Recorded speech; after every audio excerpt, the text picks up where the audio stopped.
So, as y'all know, I've been through a lot in the last couple of days. I had to go, I went to Beaumont twice. I told y'all when I went to Beaumont and my face was all swollen up. They gave me an ice pack and sent me home. So I had to go to, I went to a dentist, and the dentist took one look at my face, and I got lockjaw, y'all. Can't open my mouth no wider than this. So the dentist sent me to receiving, and from receiving, I had to get so many doses of antibiotics, IV antibiotics, because the pills was not working no more for me. I needed antibiotics something stronger to get rid of the infection. So when I got rid of the infection, I didn't get rid of the infection. They put a whole bunch of, I don't know if y'all can see it, IVs all in my arm. You see the ones over here. But because I was so dehydrated, because I couldn't eat or drink anything, because this whole side of my face was swole, and it felt like I had strep throat, I couldn't swallow. So because I was dehydrated, the IVs was rupturing all my veins. So the last IV they put in my arm like right here. So I had to hold my arm like this for like from 9 o'clock at night all the way to 6 o'clock, and I just couldn't take it no more. I just was like, take it out. I'm done. I'll go to another hospital that got an IV team and they can put better IVs. I went to Beaumont, and like I said, I went to Beaumont Wednesday, but they gave me an ice pack and sent me home. So when I came back to their emergency Sunday with half of a swollen face, and they had to help me. They really didn't want to though. Beaumont is terrible. Do not go to Beaumont.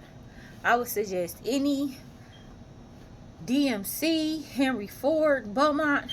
No. Beaumont is absolutely horrible. I'm stuck in the Beaumont system, so unfortunately I gotta keep fucking with these horrible ass doctors. But when I went back, they told me they wouldn't release me until my jaw could at least open up and I could, open my mouth more. But they gave me like a couple of doses of more IVs. My veins busted because I was dehydrated. So they after that they were like, oh, we're gonna discharge you, and this what they wanted me to do. Y'all gonna laugh at this. Now my wallet lockjaw, right? Originally this is how wide my mouth will open. This wide. When the doctor first did this, he did that. I have to keep putting these, I have to keep adding stick. My mouth was gonna get better stick by stick, literally. So I had to keep adding sticks, hey. And the more sticks I put in, the wider my mouth eventually will get. So that's what I've been doing since I've been discharged, and I got my mouth like this far open. So yesterday, what that Beaumont did do was they made me an appointment to go see an oral surgeon. So yesterday I was able to go to St. John in Detroit at their oral surgery department, and I was able to get the tooth taken out. Now, when I say that the infection is so bad and it's still there, y'all can still see it. You know how they numb your face up so that they could pull the tooth out? Well, when they numbed my face, my infection down in my tooth is so bad till it did not the numbing would only work so much. So by the numbing only working so much, when she pulled the tooth out, I felt every bit of it. And when I say that's the worst pain in the world, where you can feel them ripping the tooth out of it's the last tooth at the bottom. I could feel them ripping the whole tooth out. I cried so hard. Never cried. I would have rather gave birth. That was the worst pain in the world, for them to rip my tooth out, and I could still feel it, because it's just the whole jaw is just infected. So until I get rid of this infection, now I'm back on antibiotics. Until I get rid of this infection, then that's when I can open my mouth back up. I don't think I can. Okay. Ah. It's bad. That's good. Because at first, this whole side of my jaw was swole. You couldn't see nothing. You couldn't do this. You couldn't do this. I still can't open my mouth, but when they took that tooth out, I looked at it. I took a picture of it. The whole tooth was fucking rotten. It was the whole middle of the tooth was gone. It was just the shape of the tooth. The root was still intact, but the whole middle of the tooth, like say for instance, that's the top of the tooth. This is the root at the bottom. All of this in the middle was gone. It was just black. They told me that tooth would end up killing me and my baby. So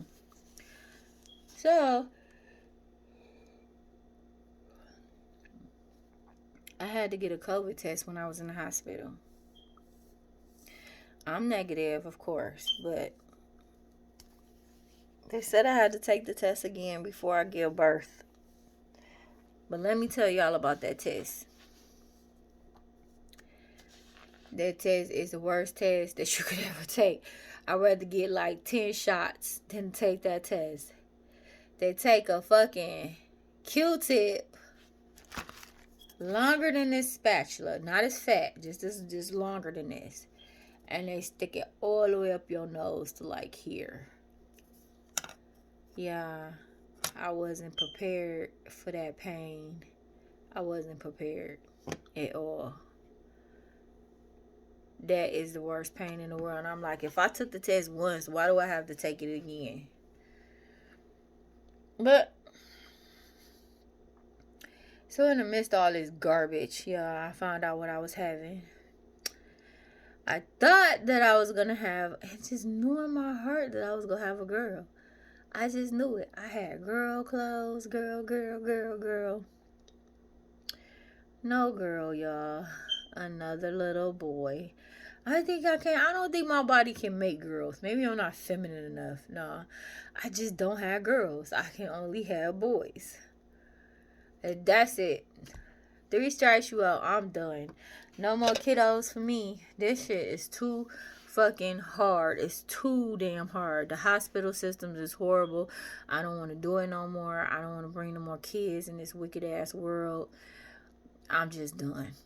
But because I don't really trust my doctors, because the one doctor, she didn't even see me. When I went to her office on February the 2nd, she was so concerned about tying my tubes and incubating me and giving birth. And I'm like, why would you incubate me? You know what I'm saying? I don't want to be incubated, you know. And she was just such a till she was like, I'm not going to even see you until after you see the fetal medicine doctor. So I got an appointment with the fetal medicine doctor. Now, I have not had no prenatal care, right? So I made an appointment with the fetal medicine doctor. This doctor like, okay, well,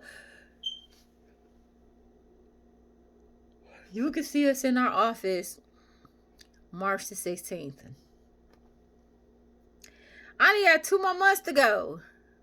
The fuck do I even need prenatal care for if I went my whole fucking pregnancy and I'm gonna see you in my 7th month? Like, are y'all serious? So she like, well, don't call our office. Don't call our office. We'll call you after we speak to Dr. Perry Freeman.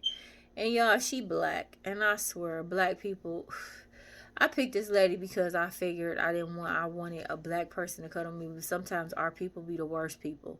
I swear. So, I don't like my doctor. I picked her, but I don't like her. I really like this doctor named Dr. Turk. But I don't know how to... He's a resident doctor, believe it or not, as much as I hate resident doctors. But I kind of like him for some reason. I don't know why. So, I wish I could get him, but I can't. So, I'm stuck with this Terry Wynn doctor who's more concerned about me tying my tubes than my own freaking baby. So, y'all, I can't open my mouth. I'm really tired mentally and physically. My body is like, feel like it's barely holding on by a string, but I got 3 more months. So 3 more months and I'm done. I can get through these 3 more months. And that's it.